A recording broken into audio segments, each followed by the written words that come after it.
আসসালামু আলাইকুম এবং আপনাদের সবাইকে স্বাগতম। আজ আমি আপনাদের এমন একটি অলৌকিক ঘটনার কথা বলবো যা শুধু হৃদয়ে শান্তিই দেয় না, বরং আধুনিক বিজ্ঞানকে অবাক করে দেয়। চলুন শুরু করা যাক। এক জনমানবহীন তপ্ত মরুভূমি। হজরত ইব্রাহিম আলাইহিসসালাম আল্লাহর আদেশে তার স্ত্রী হাজেরা এবং কোলের শিশুপুত্র ইসমাইল আলাইহিসসালামকে সেখানে রেখে আসেন। একজন নবীর জন্যে কত বড় পরীক্ষা ছিল একবার ভেবে দেখুন। কিছুক্ষণের মধ্যে খাবার এবং পানি ফুরিয়ে যায়। শিশু ইসমাইল আলাইহিসসালাম তৃষ্ণায় ছটপট করতে লাগলেন। মা হাজেরা পানির খোঁজে অধীর আগ্রহে সাফা এবং মারোয়া পাহাড়ের মাঝখানে 7 বার ছুটাছুটি করছিলেন।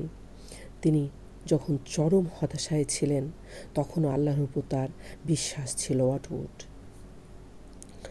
আর তখনই ঘটল এক অভাবনীয় এবং অলৌকিক ঘটনা।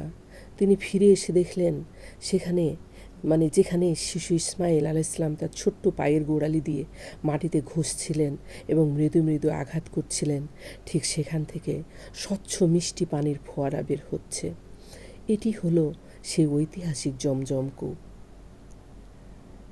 আজ প্রায় 1400 বছরেরও বেশি সময় ধরে এই জমজম কূপ থেকে প্রতিদিন মিলিয়ন মিলিয়ন গ্যালন পানি উত্তোলন করা হচ্ছে।